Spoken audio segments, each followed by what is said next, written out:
Uncle，大家晚上好，欢迎大家来到尼尔马拉空中花园能量管理100天的活动。那今天我们很荣幸的邀请到 Uncle Herbert，他是全球知名的创意总监，曾经任职于国际原子能机构、宾州州立大学和世界500强企业。他称自己是一个世界公民，曾经在6个国家工作生活过。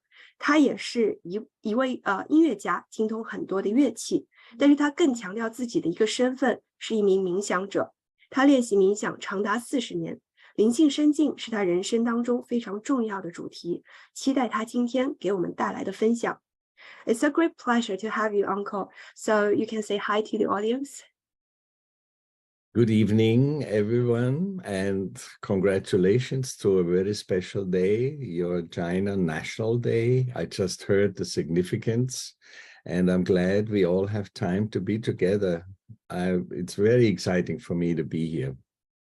Thank you so much, Uncle. So we would like to invite Uncle Herbert to lead us to experience a state of peace for a short period of time.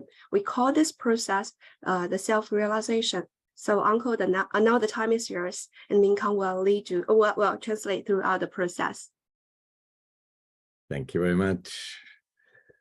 So, first of all of you, try to sit very comfortably wherever you are. If you're on a chair, put both your feet on the ground. If you have shoes on, you could take those out to make a better connection with the Mother Earth. And taking my glasses off, put both your hands with the palm upwards on your lap. 让双手放在大腿上。Are we translating? Yes. 我们保持身体的正直，然后将双手放在大腿上。And then we are going to use the right hand on different parts of our body. So first I will tell you, and then we close our eyes, and then we do it together. So we start, yes, please. 我们会将我们的右手放在我们身体的各个部位，然后一开始我们可以睁着眼睛看一下大叔是怎么放在身体的各个部位的。接下来我们会眼睛闭着去在冥想状态下去感受这个步骤。So we start, we put our right hand on your heart, on the left side of our chest. 我们首先是将我们的右手放在我们左边心脏的位置，我们胸口的左边。Then we put the right hand in the upper part of the abdomen on the left side of our body. 接下来我们会将我们的右手放在我们左边左腹的地方，左上腹的地方。Then the right hand goes a little bit lower where the leg meets with the body on the left side, and you can put a little pressure there with your fingers. 我们接下来将我们的右手下移至腹股沟的位置，大腿跟我们身体连接的位置，我们可以稍微用一点力按压在那个地方。And every step that we take, we also will use an affirmation inside of us. So you don't need to say it loud, just say it inside, but from your heart. 我们接下来会对每一个步骤说一些确定语句，我们不需要说出来，我们只是在心中很用心的去说这些语句。So next step, we bring the right hand back on the upper part of our abdomen on the left side of the body. 我们接下来将我们的右手上移至我们刚才所按着的上腹的位置。Then back on the heart on the left side of your chest. 接下来再回到我们左边心脏的位置，我们胸口的左侧。Then we take the right hand, put it on the left side of our neck and shoulder so that the fingers can push from the back of the neck. 我们接下来将我们的右手放在我们肩颈相交的位置，我们的手可以从后面稍稍按压我们的颈部。And as you see, you can turn your head a little bit to the right. 你的头可以微微向右侧。Then we put the right hand on our forehead across. 接着我们可以将我们的右手放在我们前额的位置，额头的位置。You bend your head forward a little bit. 我们的头可以微微低下。Then you put the right hand, put it on the back of your head, and turn your head back so it rests on your hand. 接着我们将我们右手抵着我们的后脑勺，我们头可以微微抬起。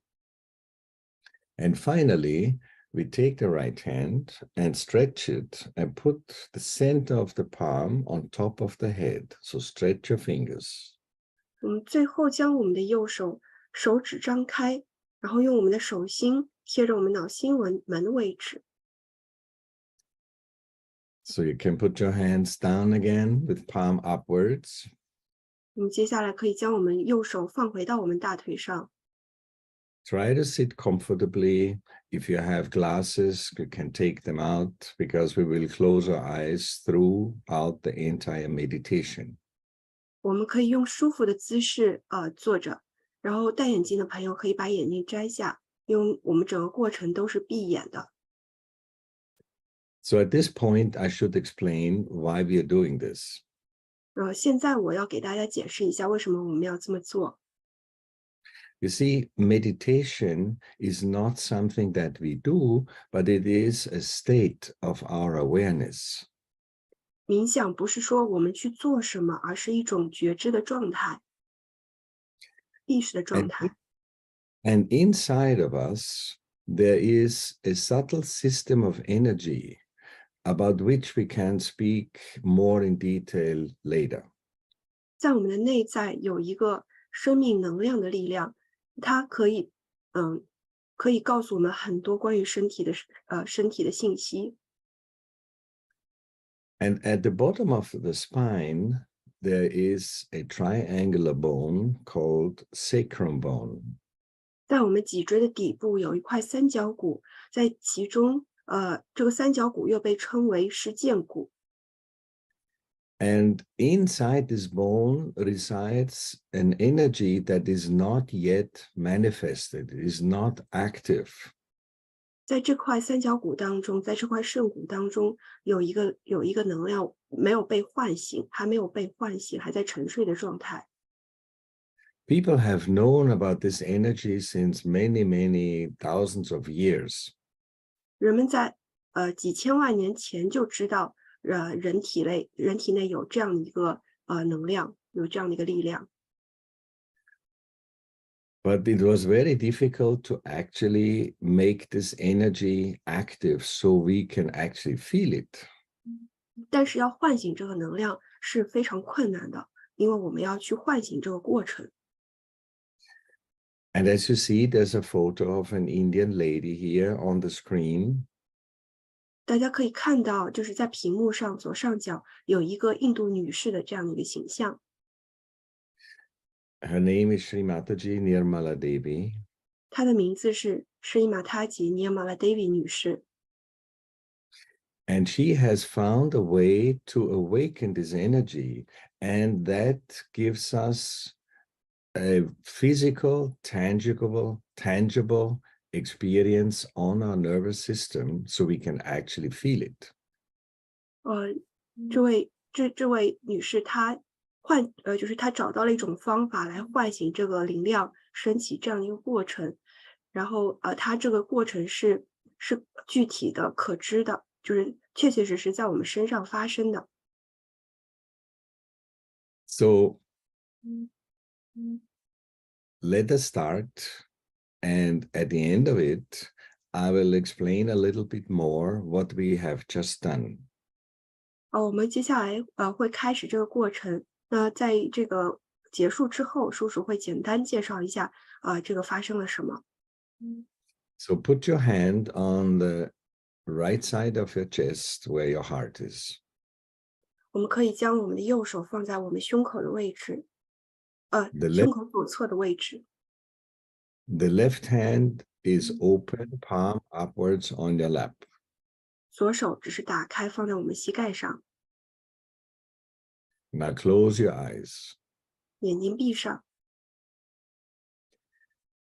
Inside of each one of us, so you don't need to say it loud, just ask a simple question and repeat it a few times. The question is,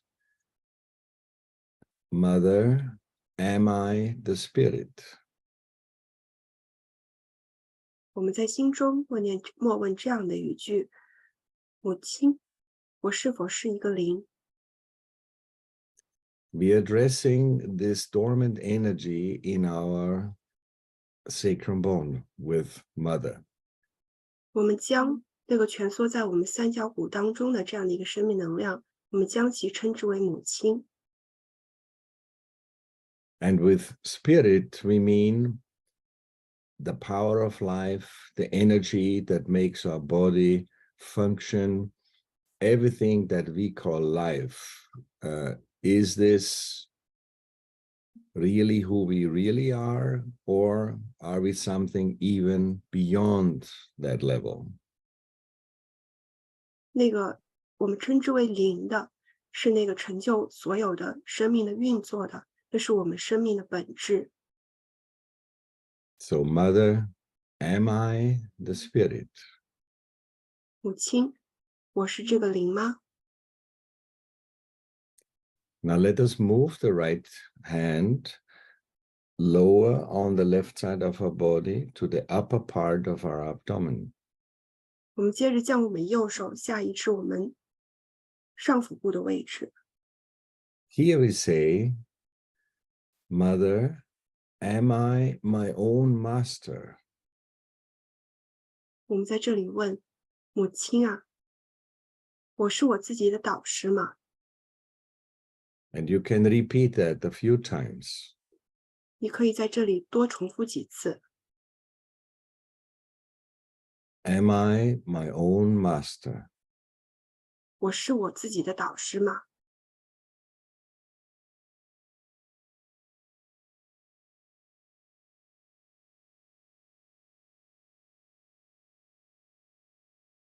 Now let us place the right hand on the lower part of our abdomen on the left side.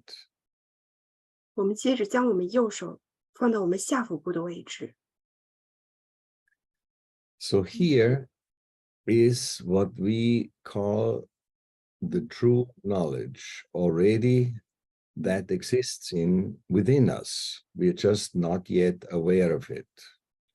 在这里有着我们身体里边已经本身所知道的一些真正的知识，但是我们没有意识到这些。 The true knowledge about who I am in reality. 这个真正的知识是关于我们是谁的这样一些实相。 In our freedom, we have to ask for that. It cannot be forced upon us. 我们有这样的自由去问这样的问题，不是说强迫我们去问这样的问题。 So from our heart and with humility, let us say a few times, Mother, please give me the pure knowledge. 我们在心中谦卑的这样请求，母亲啊，请赐予我真正的知识。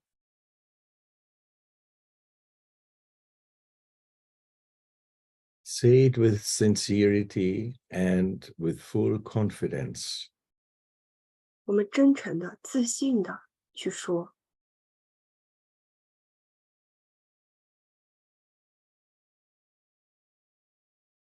With this question, that potential energy in our sacrum bone is starting to wake up. 当我们说这样的确定语句的时候，我们三角骨中这个蜷缩的生命能量将被唤醒。And now we are moving back upwards on the left side. First, we put our right hand on the upper part of the abdomen on the left side. 我们接着将我们右手上移至我们上腹部的位置。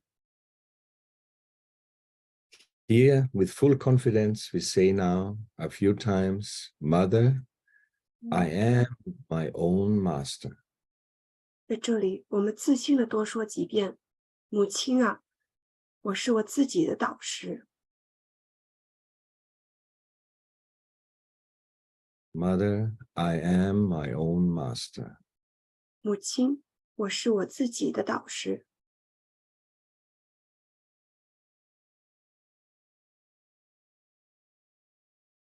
Place your right hand on your heart, on the left side of the chest. 接着将我们右手上移至左边心脏的位置。And again, with full confidence, here we say, Mother, I am the Spirit. 在这里，我们同样自信地说：母亲啊，我是一个灵。Mother, I am the Spirit. 母亲啊，我是一个灵。This means I am not my body only. I'm not only my emotions. I'm not only my intellect.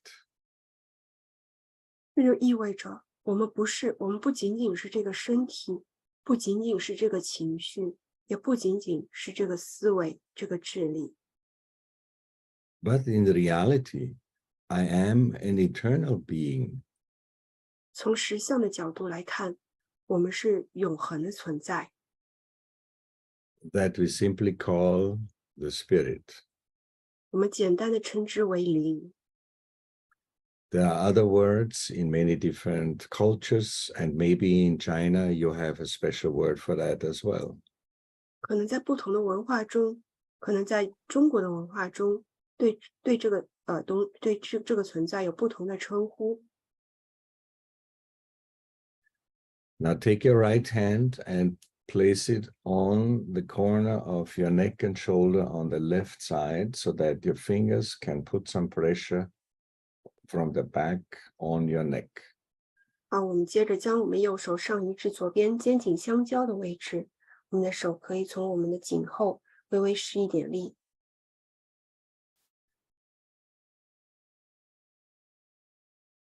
All the while, as we are moving upwards on our left side, this subtle energy inside of us is moving up along with the movement of our hand. 随着我们的手一个环节一个环节的往上升，我们的内在的这个生命的能量也在逐步上升。And at this point, that energy gets blocked if we feel guilty. 在这个部分，如果我们感到自卑或者内疚的话，我们这个轮穴就会得到堵塞，就会堵塞。So it is important to realize that we are not guilty. We are definitely not guilty because we are not our emotions, not our body, not our actions, but we are the Spirit. 在这里，我们会提醒自己，我们不应该是自卑内疚的，因为我们不是这个身体，不是这个情绪，不是这个行动，我们的本质是这个灵。So here you can say a few times, Mother, I am not guilty. 我们在这里说，母亲啊，我没有自卑感，没有罪疚感。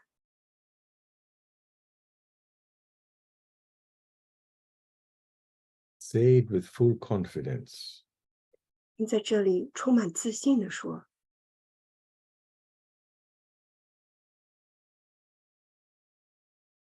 Now take your right hand and place it on your forehead across and bend your head forward a little bit. 我们接着将我们右手放在前额的位置，头可以微微低下。At this point, that subtle energy cannot cross if we cannot forgive. 在这个部位，如果我们不宽恕的话，那个精微的能量就没有办法通过这个轮穴。So here we say a few times, Mother, I forgive everyone. 在这里我们会说，母亲啊，我原谅所有的人。And don't think about any situation. Ideally, we shouldn't be thinking at all. 我们不要去想任何的场景，理想状态下，我们没有任何的思维。Just forgive. Forgive from your heart. 我们只是宽恕，从我们的内心完全的宽恕。Mother, I forgive everyone, including myself. 母亲，我原谅所有的人，包括我们自己。Repeat it a few times. 我们可以重复的多说几次。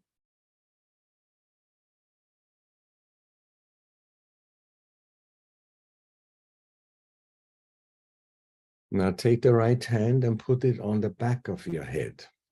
我们将 Put 手 your 放，我们 sorry，我们将我们的右手放在我们后枕的位置，头可以微微抬起。So the right hand should be on the back of your head, not on the back of your neck. 我们的右手应该是放在我们头的后部，而不是我们的颈的后部，脖子的后部。Here is the other side of the same energy center within us, and here we have to ask for forgiveness. 这样，这个部位同样也是我们请求宽恕的一个轮穴。So we can say, Mother, if I have done anything wrong against my spirit, knowingly or unknowingly, please forgive me. 我们会在这里说：“母亲啊，无论我有意或无意做了任何有违灵体本意的事，请您原谅我们。”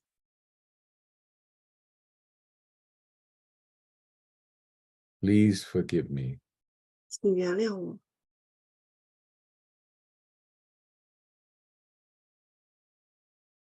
So, and for the last step, finally, we put the right hand on top of our head with fingers stretched and the center of the palm right in the middle of the top of your head. 我们最后一个步骤是将我们的右手掌心紧贴我们的头顶，五指张开，微微上翘，对我们的头顶施加一点压力。And as we are going to say another affirmation, we're going to move your scalp in a clockwise direction slowly.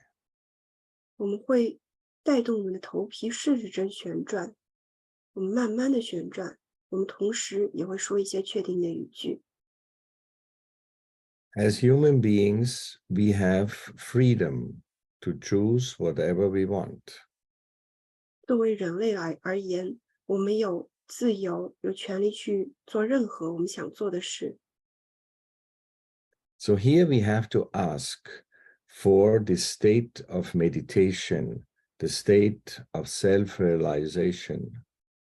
在这里，我们会请求去获得冥想的状态，获得真我觉醒的状态。So as you rotating your scalp slowly, you can say, Mother, please give me my self-realization. 随着我们的手带动我们的头皮转圈的同时，我们向母亲祈求，祈求她给予我们自我的觉醒。Repeat this affirmation a few times in your heart. 我们可以在心中重复多念几次这个确定的语句。Mother, please give me my self-realization. 母亲，请赐予我们自觉。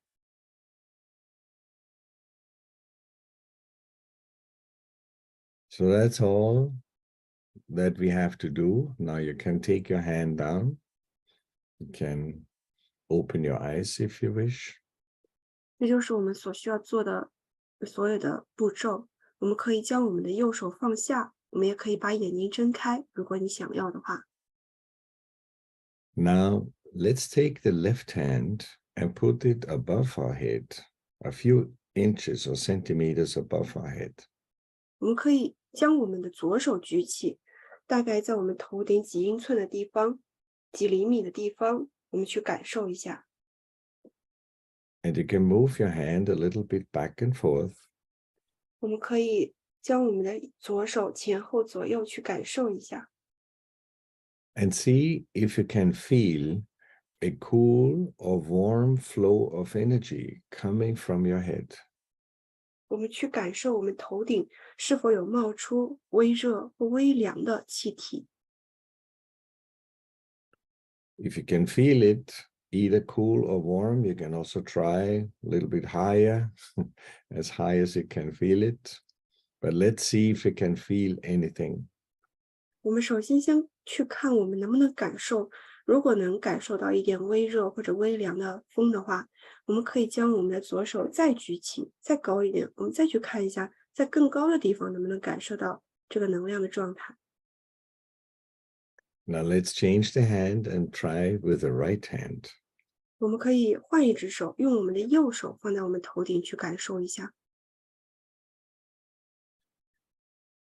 That sensation of cool or warm flow of energy would indicate that this energy from the sacrum bone has been awakened and is rising inside of us and coming out from the top of our head.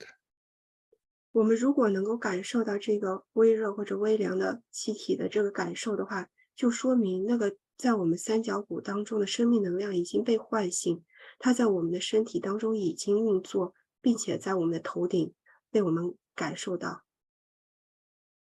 So take your hand down and keep it with your palm upwards on your lap. 好，我们将我们的右手放下，然后两只手都可以放在大腿上。So this means what we just did is an actualization of a process inside of us that is beyond our perception. You cannot see it. 就刚刚发生的这个过程，不是我们思维能够去理解的，它是一个这个过程，它是真正实现的，这个能量真正升起、真正实现的一个过程。But still, you can feel it on your central nervous system. 但是你同样可以在你的中枢神经系统去感受到这个过程。So this process is called self-realization. 这个过程被称为自觉这样的过程。That means we realize who we really are. 它让我们能够知道我们到底是谁。We are not this body alone. We are not just our emotions or intellect, but we are a subtle spiritual being. 我们不是这个身体，也不是这个情绪，也不是这个智力，我们是一个更加精微的这样永恒的存在。And that sensation that you may have felt on your hands as a cool or warm flow of energy and above your head is only possible through this meditation that Sri Mataji has given us. 就这个过程，就是在我们手上或者头顶感受到、知觉到这个微热或微凉的气体的这个感受，也是只有通过这个冥想的方式，我们才能够获得。那这个方式是施伊玛塔吉教授的、传播的。And one last thing for this meditation here is you can also pay attention if the thoughts in your head have calmed down a little bit, got less, or maybe even stopped. 我们也可以观察这个冥想还给我们带来一个效果，就是我们的思维会慢慢的消退，会甚至会完全的消失。So you may ask, what is meditation? 你可能会问，什么是冥想？ And the simple and short answer is meditation is not something that we do. 很简单的一个回答是，冥想不是我们在做的这样的一个过程。 But meditation is a state of our awareness. 冥想是我们意识的一种状态。 That means you can go into meditation, but you don't need to do much about it. 那就意味着我们可以很自然的进入这样的一个冥想的状态，但是我们不需要做任何的事情。 So that concludes that meditation session. 好，我们现在结束这个冥想的这个环节。 Maybe it was your first time that you had a meditation. 也许这是你第一次去体验这个冥想的过程， Or maybe you already practiced meditation before. 或者你之前已经体验过这个冥想。 I am practicing meditation since a long time, as Yumin already said. 叔叔已经练习这个冥想非常多年了， And it has given me many, many benefits throughout my life. 这个给叔叔的人生带来了非常非常多的益处。 Meditation, you cannot pay for it. It's completely free. It's a natural process. We are born for that. 冥想不是通过，就是不是你付钱就可以获得的，它是一个自然而然的过程。 So that concludes this meditation part of our beautiful meeting together. 好，我们现在这个结束这个冥想的环节，然后会进入下一部分的一个环节的讨论。那接下来我们就会用全英文来进行一个交流。 Back to you, Yumin. All right. Yeah. Okay. So thank you for bringing us such a mood of serenity. So let's move on to the discussion part with you about your experience and stories with regard to your meditation experience. So first question, Uncle, where did you get your first realization? Is there any interesting story behind that? Do you want to translate or should I speak? I told the audience we will conduct in English, like we will communicate in English. Yeah. All right. Yeah. So it was back in 1982 in Austria, in Vienna. That's where I'm from originally. And on September 28th, not many days ago, I had 40 years that I got my self-realization in this meditation that we just did. And Sri Mataji had arrived in Austria for the first visit ever. She was not in Austria before. I should also say that Sri Mataji is a very unique personality because she never asked any money for this awakening of that energy inside of us.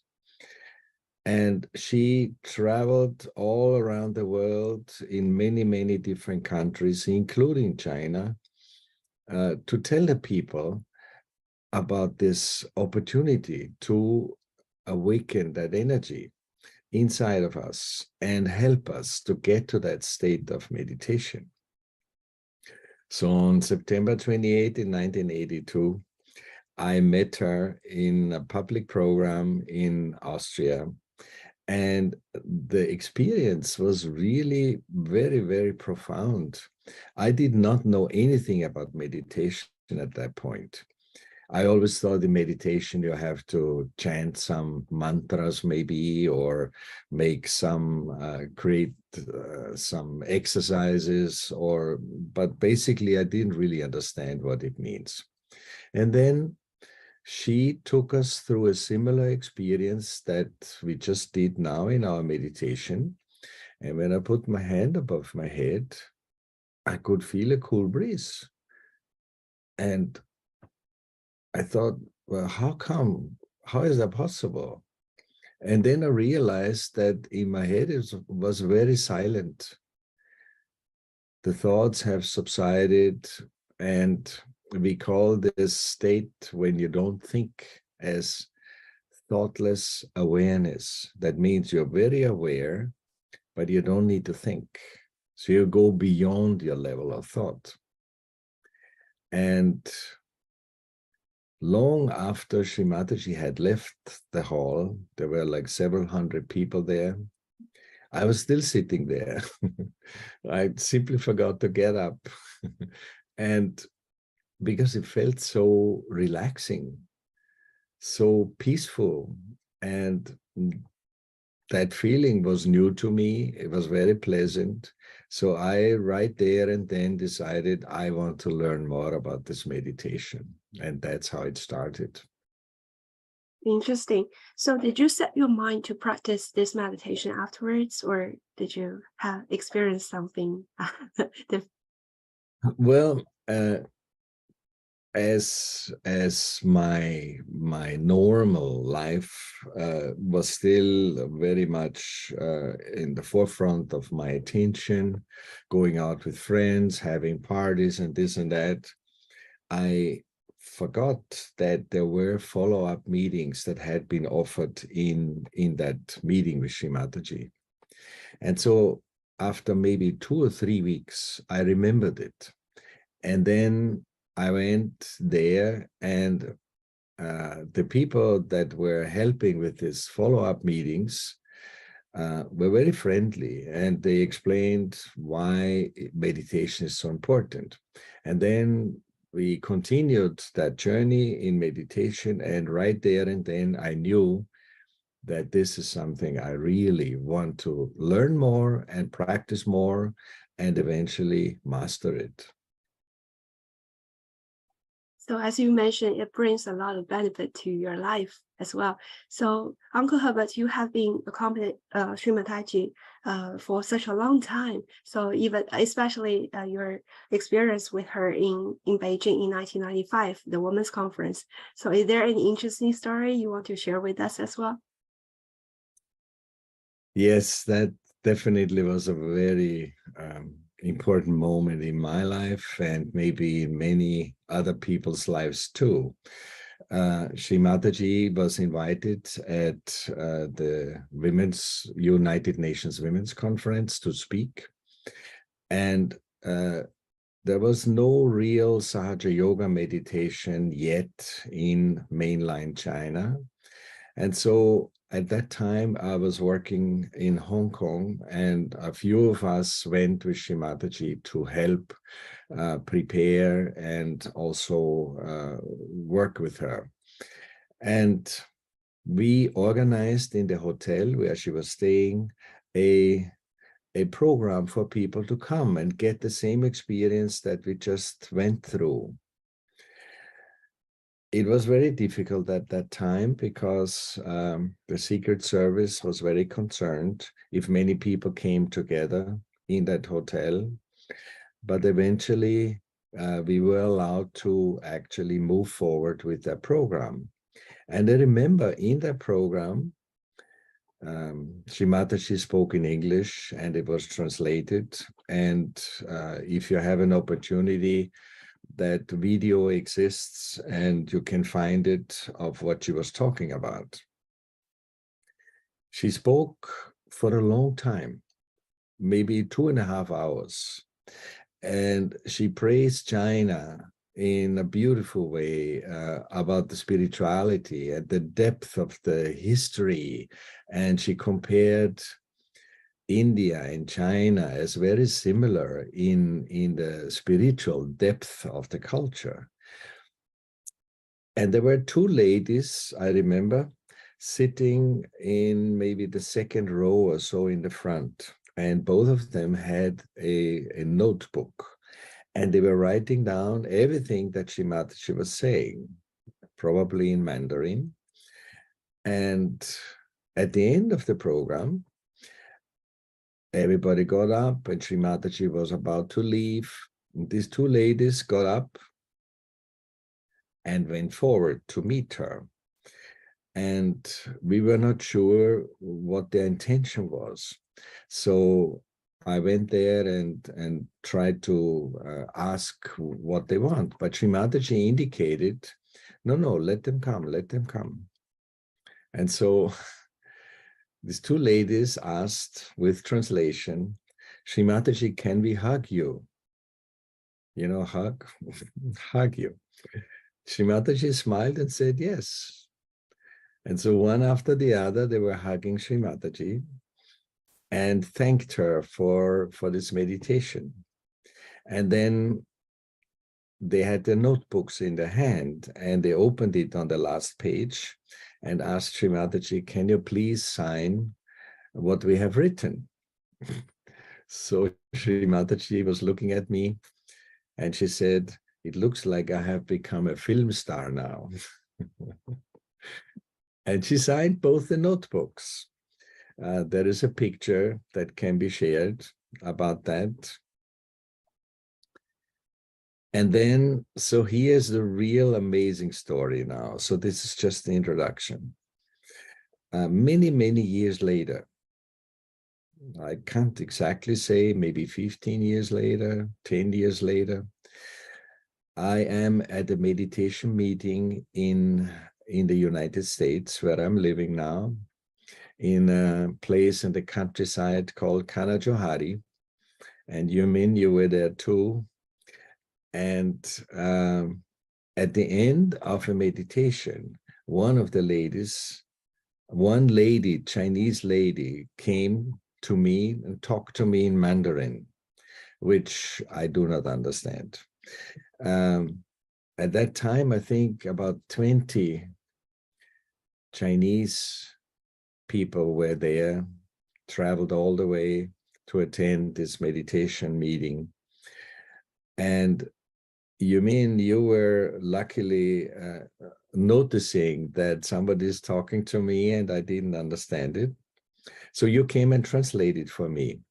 And it turns out that one of these two ladies back then that met Sri Mataji in Beijing came all the way and met me back again because she recognized me, which I did not. I have to confess, I had forgotten about that. But what a beautiful coincidence that was, that is beyond our organizational control. Nobody organized that, it just happened. And that really is the essence of this meditation that we call Sahaja Yoga. It is totally spontaneous. So that's my story. There are many, many more stories that may go beyond the time we have here. Maybe at another point, we can talk some more about this amazing experience back then at the United Nations conference. Wow, such a wonderful and amazing story. And I could still remember some details of the meeting at Kanajohari as well. So I feel like everyone is connected in this kind of meditation and with divine love and love toward each other. So I think that is something that is from Sri Mataji as well as our spiritual guru. So in your later experience with Sri Mataji, as you've been traveling with her in many places, so is there any particular event that impressed you most and you want to share with us? Yeah. Well, yes. Before I came to work in China, I was working in Brazil, in the biggest city of Latin America called Sao Paulo. And Sri Mataji came there for a public program very similar to like she has done in many other countries. And a few of us were in Sao Paulo to help prepare the program. And it was very difficult. The preparation was very, very complicated, and we were not successful to achieve much. We tried to get the television interested to listen to the story of Sri Mataji, newspapers, radio stations. We put posters up that other people ripped down again. I mean, it's a big city of maybe, I don't know, 25 million people. So we were just 4 or 5 people running all over the place all night and trying to get people interested, and nothing worked out.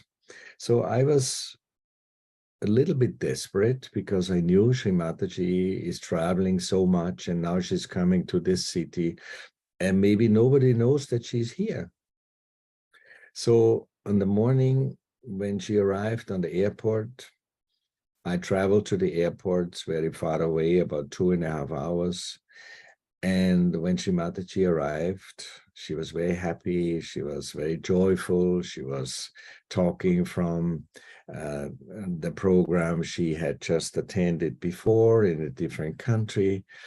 And I just was very hesitant to tell her that we were not successful in telling the people in Sao Paulo that she's coming.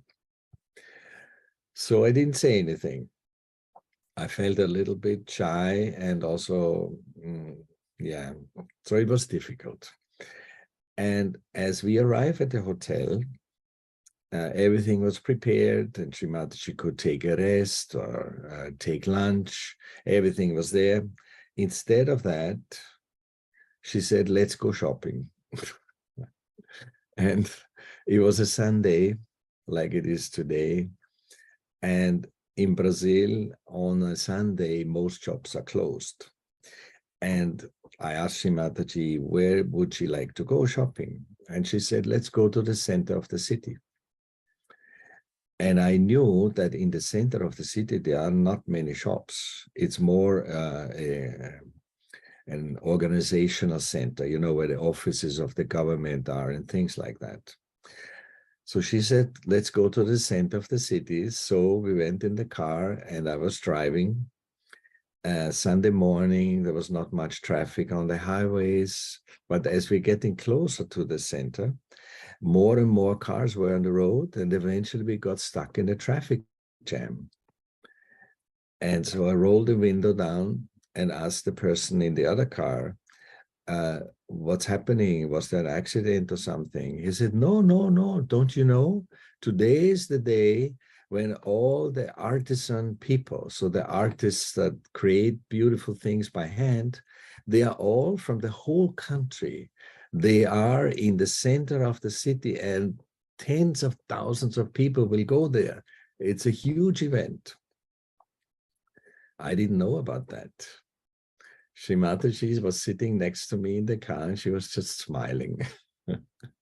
So when we went there, I was concerned that where are we going to park? If so many people are there, it's going to be difficult. But right at the entrance to that fair was a parking lot for me, just for one car. So Sri Mataji was getting out of the car. We were 2 or 3 people with her. And of course, in Brazil, they speak a different language. So we had to translate with the vendors. Sri Mataji likes to buy presents for other people in other countries, right? She's very generous. So her next stop in her journey was in Russia. So she bought many jackets and handbags and everything handmade out of leather. So we probably in 1 hour, she bought many, many different things. In order to do that, though, we had to translate to the vendor. We had to explain to Sri Mataji the change of currency between Brazil and maybe England. And we also had to pay, and we had to carry these things. So it was for us quite an intense hour to go through. And after 1 hour, she said, okay, now it's enough, let's go back. And as we're going back to the car, an ice cream cart, so a little car that sells ice cream, right, had just parked at the entrance right in front of where our car is. And Sri Mataji said, let's have some ice cream. So we bought some ice cream, and there's no way to sit down around there. So we were all standing, including Sri Mataji, and we're eating ice cream. And at that point, she looked at me and she said, I know why you didn't want to tell me that nobody knows that I'm here. But I came here now to this place. Tens of thousands of people are here. Don't worry, the hall will be full tonight. And it was an amazing experience for me to understand how things are done in reality. I thought we have to do something. We have to organize. We have to put posters and all of that. In the reality, though, it was all done by a divine force.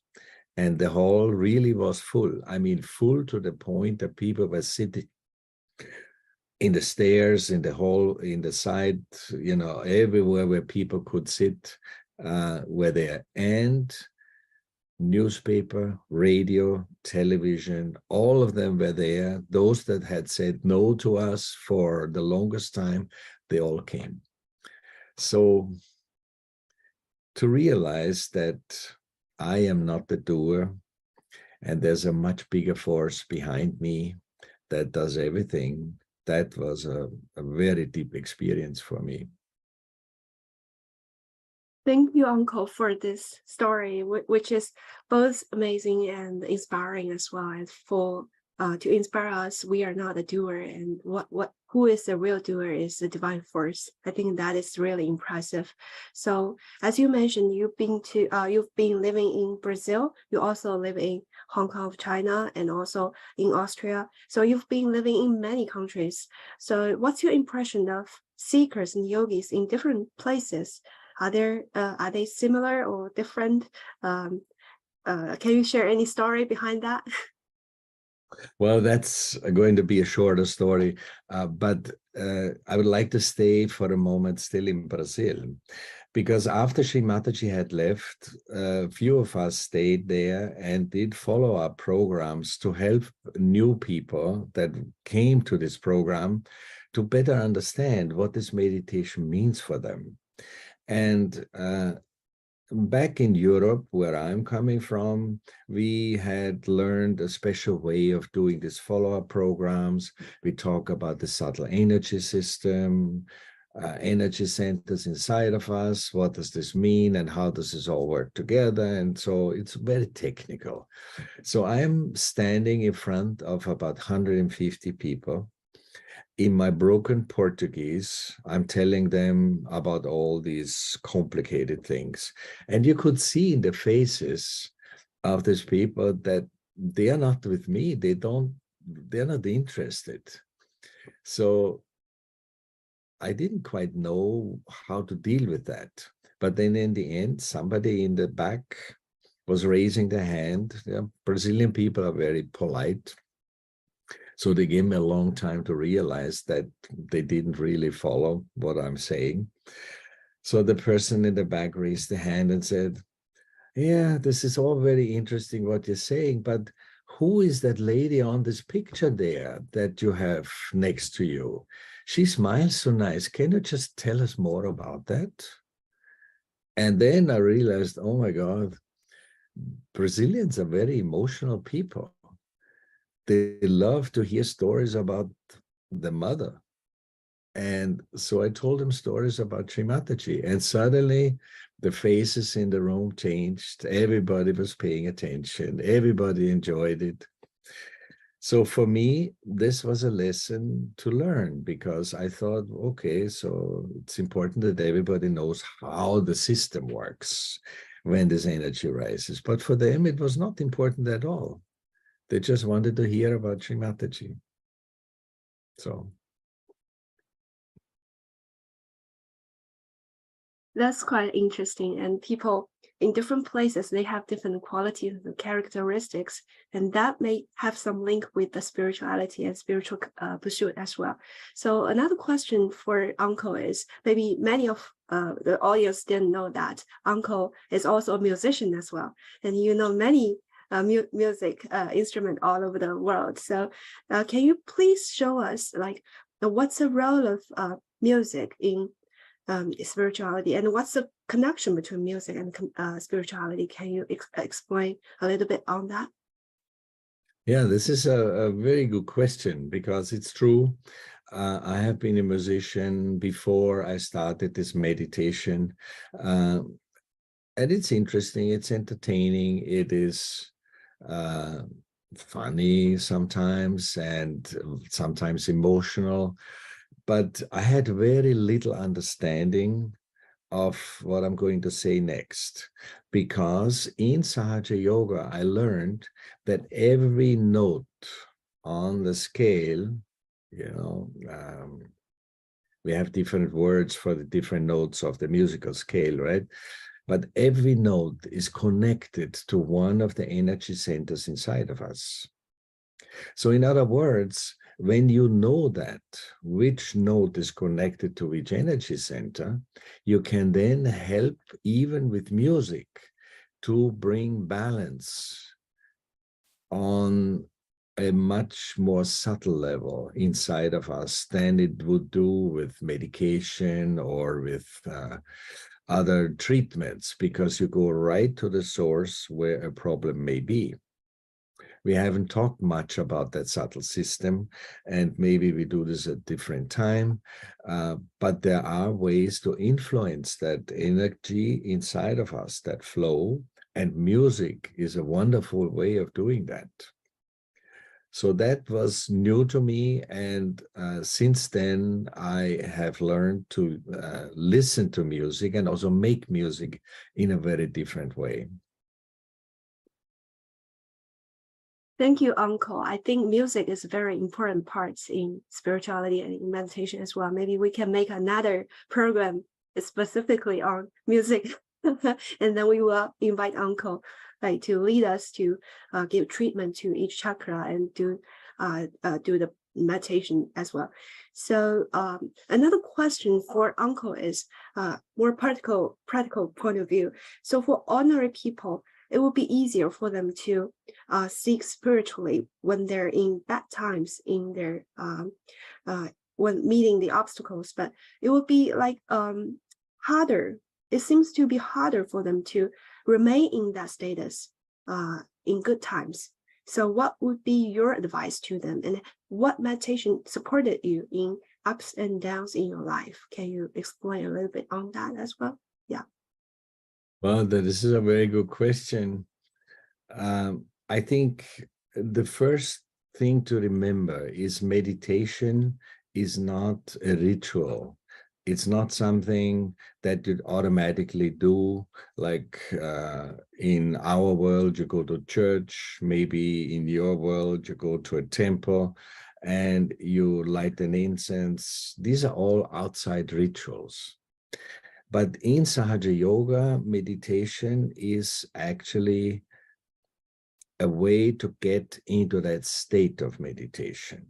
In other words, whether you feel fine or you have problems that you think you cannot overcome, meditation is a safe space where you just connect to your own reality.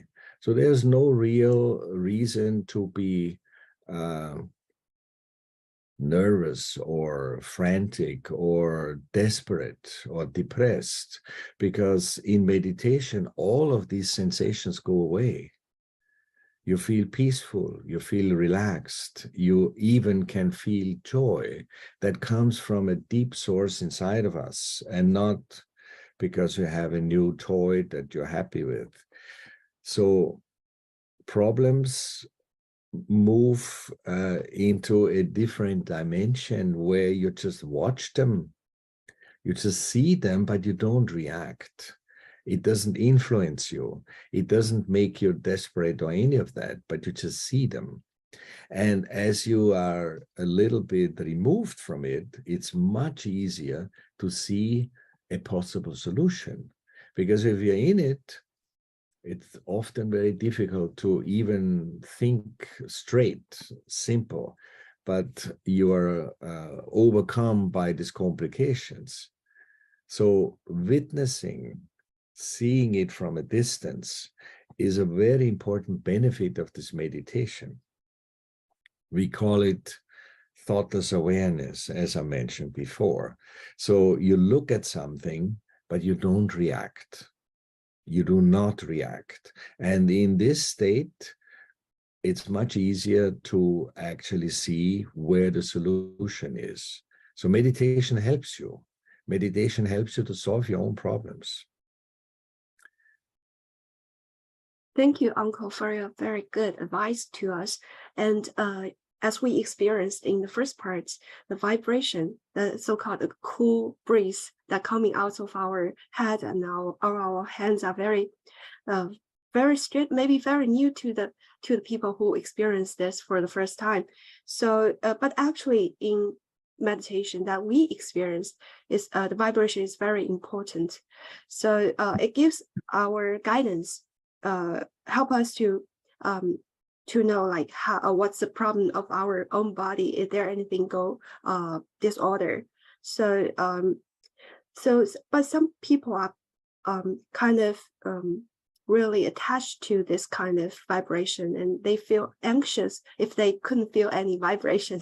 So what would be your advice to people like who didn't have strong sensation toward the vibration?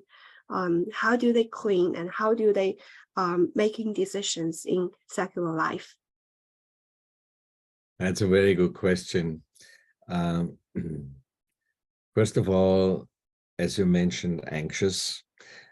If you get anxious, then it gets complicated, because everything becomes much more complicated, difficult. The solutions disappear. So anxiety is not helpful. Meditation in thoughtless awareness, as I said earlier, helps you to see solutions much, much easier and clearer. So that's one.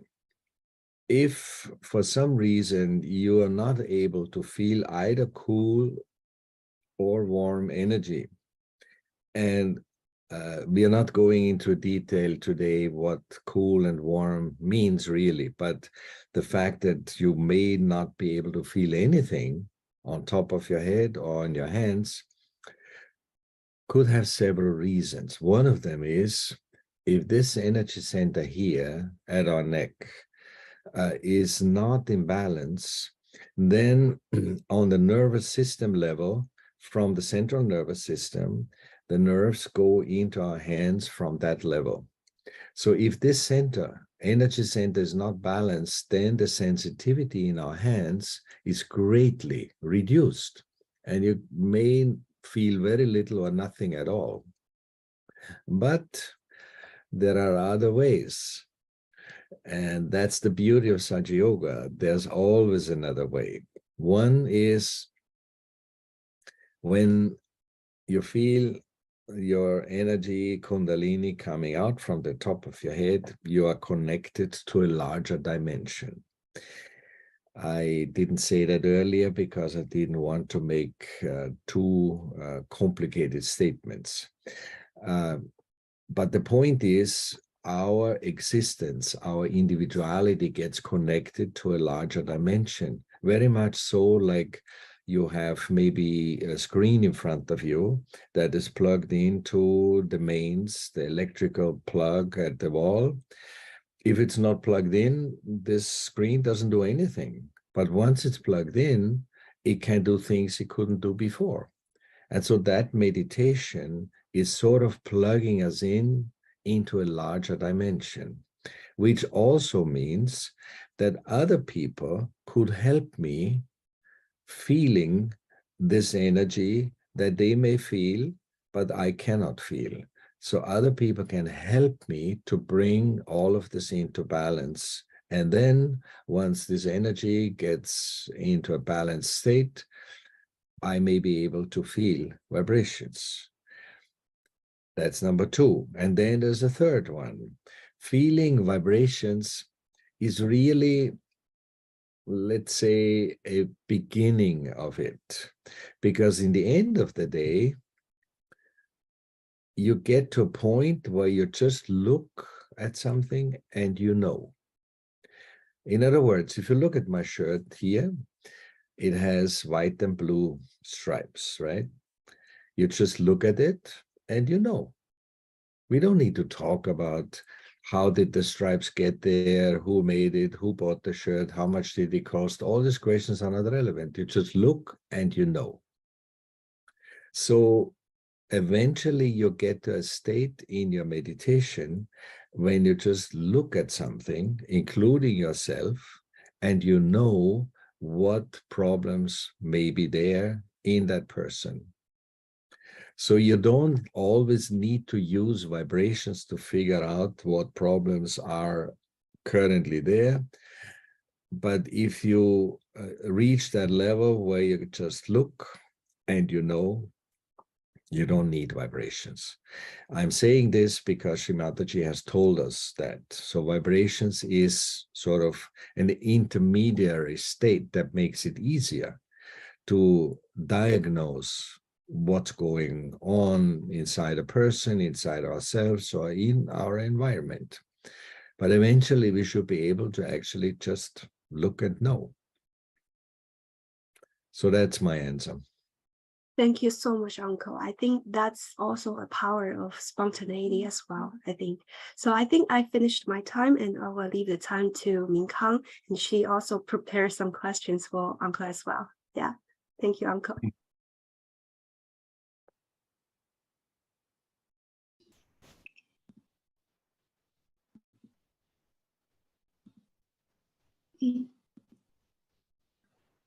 Hello, Uncle. I am Minkang.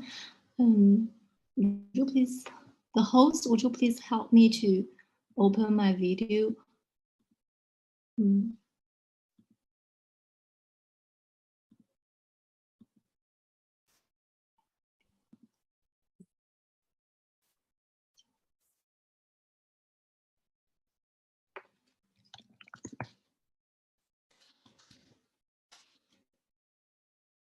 I have to say it's very nice how you all have organized this event. It's not easy, I understand. And there are many factors, complications that play into it, but it's very smooth. So beautiful. Thank you, Uncle.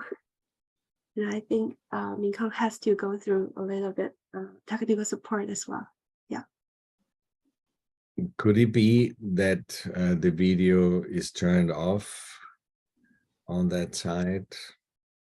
That little button in the bottom left of Zoom?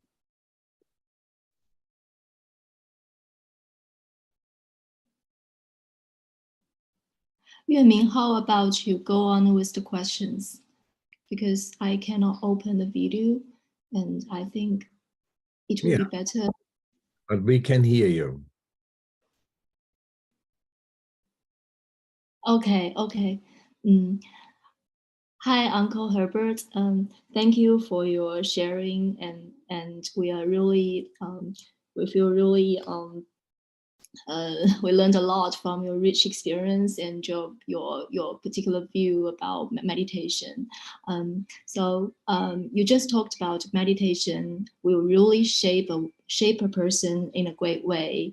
So we're wondering, during your 40 years meditation practice, is there any obstacles?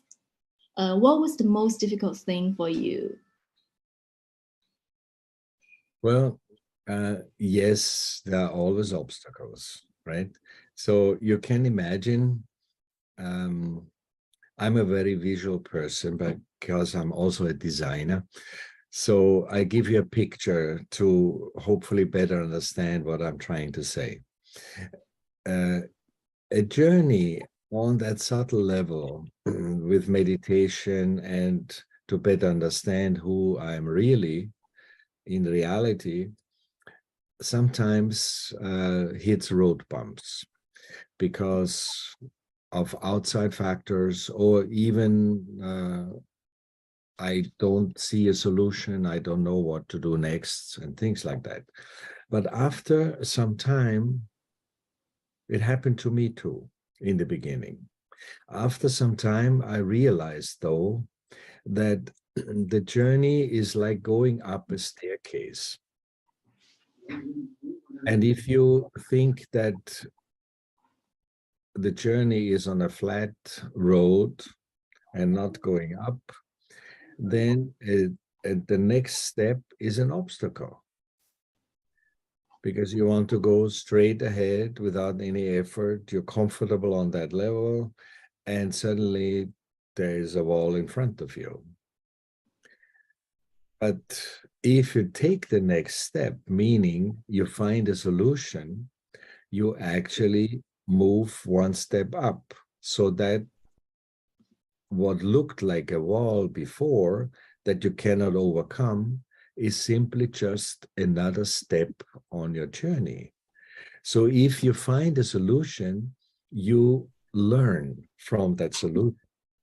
In other words, a problem is never just the end of your journey, but it is a test or an invitation to find a solution and learn from it. Every problem has the benefit of learning built into it, if you're willing to learn from it. If you get stuck on the problem, then you cannot go forward. So in other words, in shorter words, continuous problems are actually a benefit, because you learn from each and every one. And as you learn, you go forward. Does that help? Thank you, Uncle. Thank you. Yes, you're pretty right. There is a journey, and the journey is never straight and flat. There will be ups and downs. That's the beauty of life. Yes. So let's talk a little bit about your profession. We learned that you are a creative director, and we understand that maybe innovation may be part of your, maybe an important part of your job. There is also a term called destructive creation, which means creation sometimes will break the rules and old order, and sometimes may incur resistance and conflicts. However, bringing peace is also one of your mission, we know. So how do you reconcile the two? I mean, bring real innovation while pursuing peace. Well, that's a very interesting question, yes. I remember Shimataji used to say often in public programs, also in more official settings, that there will be no peace on earth if we don't have peace inside of ourselves. So that means peace does not come from something outside, but peace is projected from being peaceful as a person. And the more people reach that level where they are really peaceful, the more peace can manifest. So peace is not something that can be mandated by a government by signing a contract. And now we have peace. Well, it may last for a while, but then something happens and we forget that we actually have peace and we shift to something else. So your video is working. Very nice. Thank you. But back to your original question about creativity and destructive creativity. Well, I don't think it's actually destructive. It's breaking rules. Yes, I'm all for that. As a creative director, I cannot find new solutions if I keep doing the same thing over and over again, right? So I need to learn to think in different ways, looking at the problem from a different angle, and explore maybe ideas that have not been explored before. So that usually creates discomfort in people who are not used to that process. So as a creative director, I do break the rules before we, as a team, start to think about the solution. We say, okay, so what's not working? And why is it not working? And what can we do that we have never thought about to find a solution that will hopefully make the situation better? Now, breaking rules is always a difficult situation in a corporate setting, right? Because we have policies and we have procedures and we have rules, and many people are not comfortable to suddenly realize that a solution may be completely beyond our environment. So as a creative director, I had to learn how to help the people to become comfortable. And like in Sahaja Yoga, the best way of doing that is by giving them an experience. In other words, with the team, we develop a solution. Sorry. But we're not going to tell anybody about it. We keep it a secret within the team. And then when the time comes that we are sure that this is a good solution, then we call the larger group together, and then we do a presentation in which we actually let them feel how the solution can work. So the important word here is feel. In other words, it's an emotional presentation. So it's not the mental explanation of the solution, but actually let them feel the solution. And this usually works very well because people are very emotional people, right? We know that. If you don't like something, then it's an emotional reaction. It's not a mental reaction. But if they can feel, it feels good, then the chances are that they agree and allow us to explore it further and find a way to implement it. So from the outside, this may look as destructive in the beginning because we really do break the rules. But in the end of the day, it may lead to something that actually is better than it was before.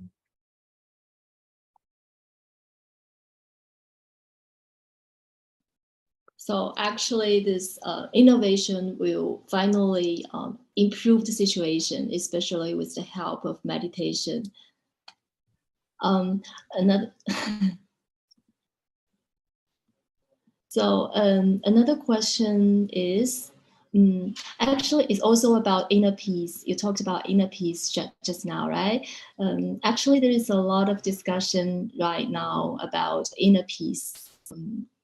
So because people are living a really fast-paced life, and it really takes us a lot of efforts to slow down. So what's your advice, what we could do to achieve and contribute to the cause of peace in our daily practice? Well, the answer simply is learn how to meditate, because then peace will happen automatically inside of you. And once you are peaceful, then you radiate this peace into your environment. And the more people meditate, the more peaceful a society will become. In my view and experience, there's no other solution for peace than inner transformation. Mm-hmm. Uncle, you always have a very good sense of big cycles. I heard from Yue Ming that you predicted the internet will be an important trend when it was not that popular in the past.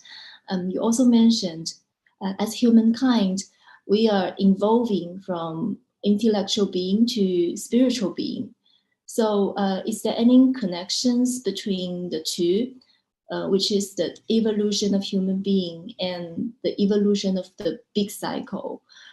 is it becoming increasingly difficult to seek inner peace? Wow, this is a very interesting question. Yes, there is a connection because evolution is a continuous process. We know that, right? We as human beings, or before human beings, there were other beings, animals or plants.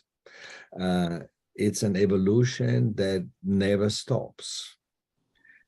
We live in a very short period as human beings. So for us to see the bigger picture, how the flow of life happens, is often difficult to perceive. Maybe if you're lucky, we are 80 or 90 years and for our life, but that in the bigger scheme of things is really not much. I mean, we're talking about millions of years when dinosaurs were walking on this earth. Millions of years. As human beings, we cannot relate to that. So the other part is we live in a very special time right now. It's a time of transition, where we as human beings used to be very aware that we exist. Remember, that makes us different from animals. Animals do not know they really exist. They're not aware of it. They exist, but they're not aware of it. We human beings have that understanding that we do exist as individuals and as a collective species of humans. But right now, the evolution is yet in another big change towards spirituality. And that's where this connection that you mentioned comes in.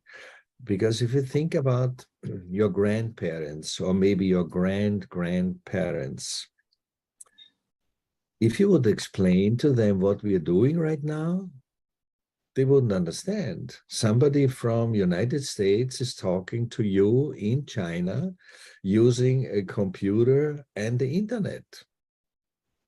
That was not something that people knew about it, right? So everything happens in order towards making this transition possible. And even the meditation that we're talking about today is part of that, because that raising of that inner energy that we just all did together at the beginning was not that simple before that. I remember Sri Mataji saying that maybe once in a lifetime, one person would reach that level of feeling that cool breeze above the head. And now I have seen tens of thousands of people at once having this experience. This has never happened before. So there is this transition from the self-aware human being. In Latin, it's called Homo sapiens, meaning I know I exist, to Homo spiritualis, meaning a spiritual human being, which means that experience that I am not my body, I'm not my emotions, I'm not my intellect, I'm not my PhD if I have one, but I'm a spiritual being. And as I said, I'm also a designer, so I'm thinking visually. Think about like this. The Mother Earth is a living being, and it nourishes us, it supports us, it protects us. Right now we have a thunderstorm outside. I don't know if you hear the rumbling. And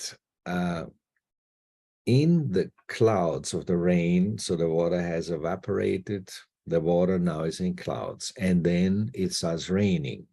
Water drops fall from the cloud towards, let's see, the sea. And in the time when the drops fall, they have an individual quality. They have a size, they have a weight, and all kinds of things are inside a water drop that I am not aware of. I'm not a scientist, right? But they have a limitation, they have a form. So if the water drop could become aware that they exist, they would be at the level of a human being. We know we exist. But then the drop falls into the ocean. At that moment, the drop loses only one thing, and that's not what's inside the drop. It's the limitations that get lost. So the drop becomes the ocean, becomes one with the ocean. And that is what this whole transition is all about for us human beings, to become one with a much larger dimension through the connection of our meditation. And that larger dimension you could call collective consciousness or any other words, but it is where we are all connected to. Wow, thank you, Uncle. Thank you for the beautiful explanation. And yes, we as human, you really offered a really big picture about this evolution process of human being. We've already evolved from evolved that more evolved than other animals since we know our existence. But still, there is a long way to go. We have to realize that we are just this one job of the ocean, and to get this conscious, collective consciousness. Thank you for your beautiful explanation. And another question goes like, nowadays, everyone is sort of overwhelmed by tons of informations, and actually sometimes our perceptions and identities are kind of shaped by this informative world.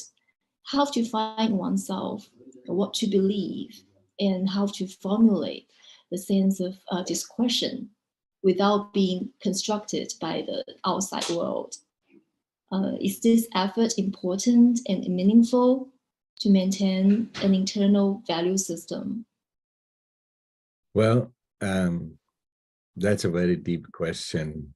And I guess many people are confronted with this, especially people that we call seekers of truth, seekers of who am I really.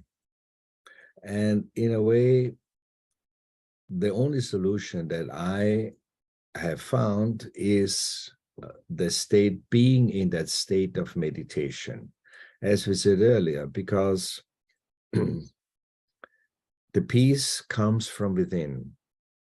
I cannot make you peaceful by talking to you, but only a transformation, an inner transformation, will make you peaceful. You don't pretend to be peaceful, right? Sorry, I'm talking too much. So that's one thing. And in a way, the other thing that comes from being peaceful is not to react. So if there is a problem, a situation, an accident, whatever it may be, to just look at that and make sure you are in that state of meditation. Then if there is no reaction, then the solution comes to you through maybe intuition or coincidence or anything from outside.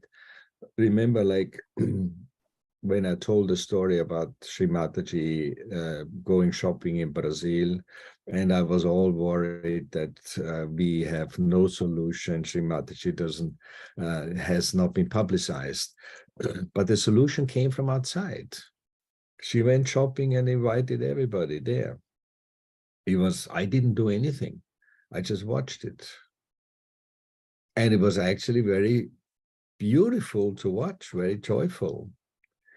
And it worked. So often it is helpful to just witness. Does the word witness mean anything? Because you just watch and solutions can come from around you. We talked about collective consciousness. All solutions are in there. But if I am closed here because I am the doer and I'm going to find a solution for this, then I limit myself. So meditation is the solution. Yeah, I see. Still, we need to realize that we ourselves are not the doers. Yeah. We have to believe in the holy force and to meditate and connect to the ocean. Then we'll find the real solution, to see it from distance. Thank you, Uncle. Thank you for your